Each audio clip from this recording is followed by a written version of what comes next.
береты цвета неба и АКС в руках, и ветер от турбин прижмет траву. Навеки в нашем сердце десантные войска, мы, засыпая, видим синеву. В тугих, как струны, стропах нам ветры пропоют, как Родина красиво свысока. Пусть знают, что державу никогда не подведут воздушные десантные войска. Никто, кроме нас, не выдержит это. Воздушный десант на самом краю. Никто, кроме нас. Мы падаем в небо, несут купола к победе в бою. На острие атаки, когда везде огонь, и все, пылая, рушится вокруг, нам БМД поможет, десанта верный конь, прикроет со спины надежный друг. На марше и в полете, в горах и небесах, горели, мерзли, ползали в болотах. Мечтали, чтобы выжить и чтоб женские глаза стреляли в сердце вместо пулеметов. Никто, кроме нас, не выдержит это. Воздушный десант на самом краю. Никто, кроме нас. Мы падаем в небо, несут купола к победе в бою.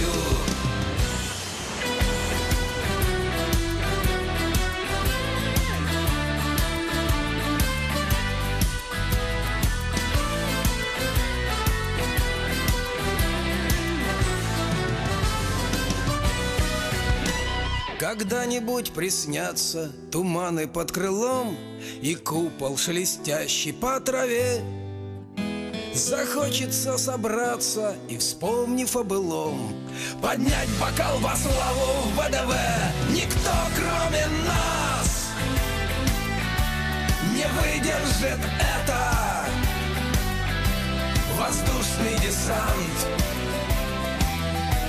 на самом краю.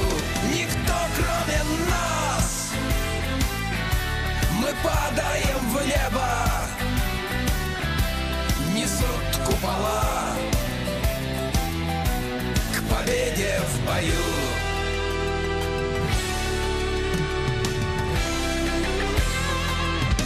Никто, кроме нас. Да, никой освен нас няма да издържи на това. Никой освен нас няма и да излезе на днешния ден, 10 януари, да помене паметта на избитите варварски от американските, английските изроди български жени, деца, възрастни хора в София и други градове през 1943 и 1944 година. На 10 януари, преди 72 години, върху София се изсипа ада. Бомби, запалителни бомби, играчки бомби. Играчки, които се взривяват, когато детето отиде да я вземе. Изсипани върху жилища, болници, училища, църкви. Без подбор. Всъщност не е имало никакъв военен повод, никаква военна причина за бомбардировките над София. Това е било наказателна акция, терористична акция. И по всички правила на международните закони военно престъпление, тъй като избиването на цивилни и на деца и на жени се счита за военно престъпление по време на всички войни. Това не е спирало американците и англичаните да избиват тогава жителите на София, жителите на други градове и никой, освен нас, никой, освен Атака, не излиза на 10 януари пред Американското посолство, за да посочи за пореден път зверствата на американците, да поиска извинение от тях, да поиска да се махне този гнусен паметник, който стои в територията на посолството и който е издигнат за убийците, за американските пилоти, които са убивали безжалостно жени и деца в София. Той трябва да се махне този паметник и да се построи паметник на Димитър Списаревски. Ние предложихме също така да се преименува летището на София, столицата на България, което сега носи името Враждебна. Понеже може би атмосферата в България е враждебна. Това име, това не е име всъщност, това е някакъв топоним, който едно летище на столица не би трябвало да носи. Едно летище на столица би трябвало да носи името на своя национален герой, както е Шарл де Гол в Париж, Франция.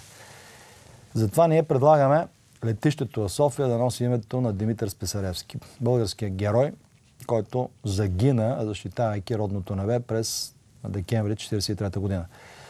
Това предложение ще го направим до така наречения президент, до така